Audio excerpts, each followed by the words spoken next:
40 বছর যিনি কোরআনের তাফসীর করলেন, সেই কোরআনের পাখি আল্লামা সাইদি সাহেব যদি চাইতেন ঢাকা শহরে 10 তলা বিল্ডিং বানাতে পারতেন। তিনি যদি চাইতেন এই বাংলাদেশের বিশিষ্ট ব্যবসায়ী হতে পারতেন। কিন্তু শুধুমাত্র আল্লাহর কথা, কোরআনের হক কথা বলার জন্য নিজের জীবন দিয়া দিছেন, বাতিলের সামনে মাথা নত করে না। আর কিছু মুরব্বী আছে কই হুজুর অন্যায় না করলে এমনি ধরছে। বাজান, এত সহজ নয়। আল্লাহ বলছেন ঈমানদার হবে যারা আল্লাহ এবং রাসূলের কথা মানতে গিয়া জেল হবে, জুলুম হবে, হামলা হবে, মামলা হবে। ঈমানদার হবে যারা দুনিয়ার সব ছেড়ে দিয়ে আল্লাহ এবং রাসূলের কথা সঙ্গে সঙ্গে মানবে। তারা কথা কোন ঠিক কিনা? গভীর মনোযোগ মুসলমান, এই আয়াতের ব্যাখ্যায় তাফসীরে মারিফুল কোরআন খুলে দেখেন, একজন যুবকের ঘটনা আসছে। ওই যুবকটার নাম হলো জালাবি। জোরে বলেন নাম কি? আরো জোরে বলেন নাম কি? এই যুবক জালাবিবের 2টা পরিচয়। কয়টা পরিচয়? 1 নাম্বার পরিচয় হলো এই যুবকের পিতা নাই, মাতা নাই, এতিম যুবক, চাচার বাড়িতে লালিত পালিত।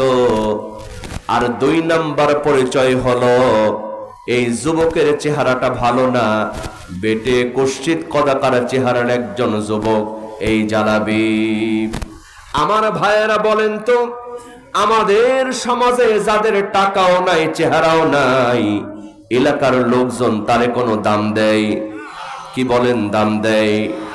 আল্লাহর নবী বিশ্ব নবী মুহাম্মদুর রাসূলুল্লাহ সাল্লাল্লাহু আলাইহি ওয়াসাল্লাম মক্কি জিন্দেগিতে কোরআনের কথা যখন চুপি চুপি বলতে শুরু করলেন, আল্লাহর নবীজি দিনের দাওয়াত যখন গোপনে দিতে শুরু করলেন, আমার যুবক ভাইরা খেয়াল করেন, এই যুবক জালাবি আল্লাহর নবীজির প্রতি ঈমান আনার পরে আল্লাহর নবীজির দরবারে প্রতিদিন রাতের বেলা গভীর রাতে কোরআন শিখতে চলে যেত।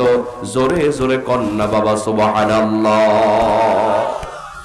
1 দিন নয়, 2 দিন নয়, হঠাৎ করে একদিন তার চাচা ধরে ফেলেছে।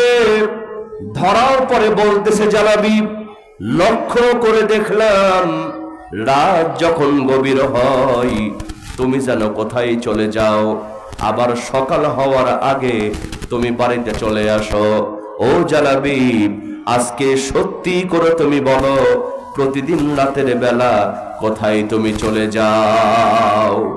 গভীর মনোযোগ মুসলমান, দেখেন ঈমানদার কাকে বলে।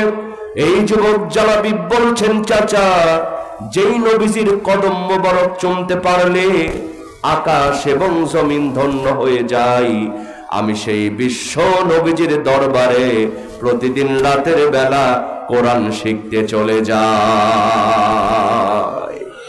বাজান, আজকে এত সুন্দর আয়োজন হয়, মানুষ কোরআন শুনতে আসে না। আর তারা কেমন ঈমানদার ছিলেন, চাচার চোখ ফাঁকি দিয়া, কাফের বেঈমানদের চোখ ফাঁকি দিয়া গভীর রাতে কোরআন শিখতে চলে যেত। জোরে কোন সুবহানাল্লাহ।